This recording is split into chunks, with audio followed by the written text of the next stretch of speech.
ey hofiz ukalarim, ukalariki nihoyat va nihoyat zahmat bilan va hazoron fasodiki biroz osmondan misli yag'inda yag'adi ustimizga. Shundoq bir holatga kalom va Parvardigorni hifz qilasilar. Bu manqabati buzurg, sohibi iqtidor, sohibi amvolga emasdi, balki hamalatul Qur'on va sohibon Qur'onga bu. Kitobun anzalnahu ilayka mubarakun. Ey payg'ambar, sizga biz kitob yuborib bizlar bu kitob muborakdir. Kasiki farzandini taqdim qiladi. Bu inson muborakdir. Va hamshira onayki hazor takliflarda o'zi mutahammil bo'lib farzandini hofiz Qur'on qiladi. U ayol hamshira muborakadir. Va u mantiqaiki bor munday mahfilhoy furshuku va fur nur en'iqod bo'ladi. U mardumni o'zi ham muborakdir. Va ustodi buzurgavoriki bor hazor dunyoviy ishlarini qo'yib o'zini vaqf qilgandek baxotiriki to'yinki mardumni farzandini ta'lim bersa, u ustod muborakdir. Hamalatul Qur'on awliyaulloh. Akrimu hamalatul Qur'oni. Birgina ojiboba yo otalarimizdan birtasi. Vaqtiki erta bilan namozni o'qiydi, ba'zi namozdan nari o'ziga odat qilgan ekan. Faqat kelib Qur'onni bilmaydi, po'shini oladi, Qur'onni tavof qiladi, o'fadi past joyiga qo'yadi po'shkinasiga. Bir ro'zadan o'g'li ko'rdi aytdi: "Ota, uchun o'zingizni buncha taklif berasiz. Nima foydasi bor buni? O'qiyardi bilmasangiz, faqat ochasiz, tavof qilasiz, izzat berasiz, pasena po'shiga olib qo'yasiz." Aytdi: "Farzandim, mana shu satilda oling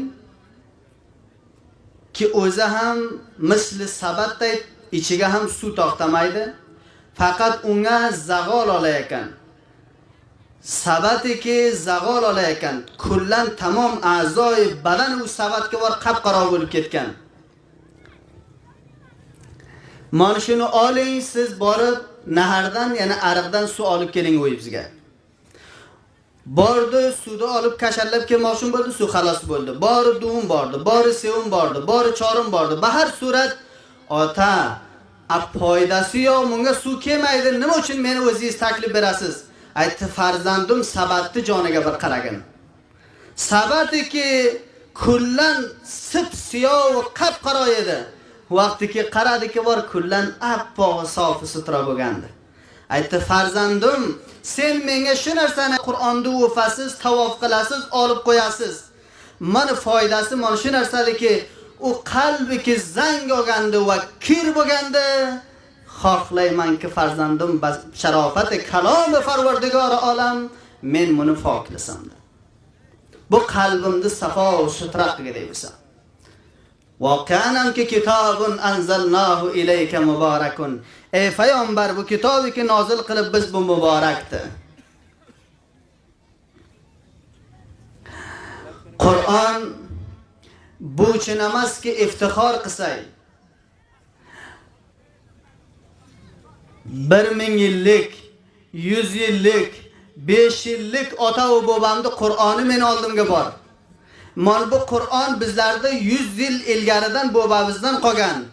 Ey koshki u Qur'on va uni ustiga necha Qur'oni degarki tika bo'lib ketsaydi-ki bor farzandingizni o'qitganlikdan qo'ldan va uni tilovat bo'lganligi qo'lidan. Bu iftixor emaski, buni 1000 yillik Qur'onni bizlar olib qo'ygidek bo'lsa, 1000 qo'shdi ichiga. "Man chekardam boshima inqadr xoram karday در درون خانه و پرگرد و غبارم کرده." Shikoyat Qur'onda. Ey banda, nima jurm qilinman? Nima zulm qilinman? Bu etni po'shti ichiga olib, o'yki g'ubor u partanakni o'ydan to'ladi, uni ichiga men olib qo'yding. Ey koshki mazomin va mafohim Qur'onga bizlar tushunsaydik. Bir o'zkiray 17 ta hofiz Qur'ondagi xushobahol uni ota va onasiga taqdim qilibdi, bir o'z kalom Parvardigor bularning qalbiga.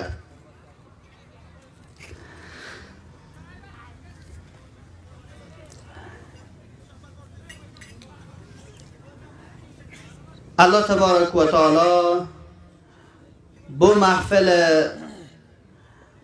فرمیمنت و محفلی که پر از برکات فروردگار عالم ده همه لرینگه بار دوم تبریک و تهنیت عرض قلمن.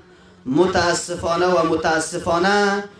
25 دقیقه که منگ وقت برل بده پورا بوده، موندن اضافه وقت لرین آمه من شیوخ و استادهای بزرگوار برگه کگنده اخلاص منن به خاطر رضای فروردگار عالم چون با فکر و جان و جسه همه طرفتان حاضر بولب انشاءالله بلرده گفت سخنلرگه قلاب تطیل همه مفید ده که باید مستفید بسی. و آخر دعوانا ان الحمدلله رب العالمین و صلی الله تعالی علی خیر خلقه محمد و علی آله و اصحابه اجمعین برحمتك یا ارحم الراحمین.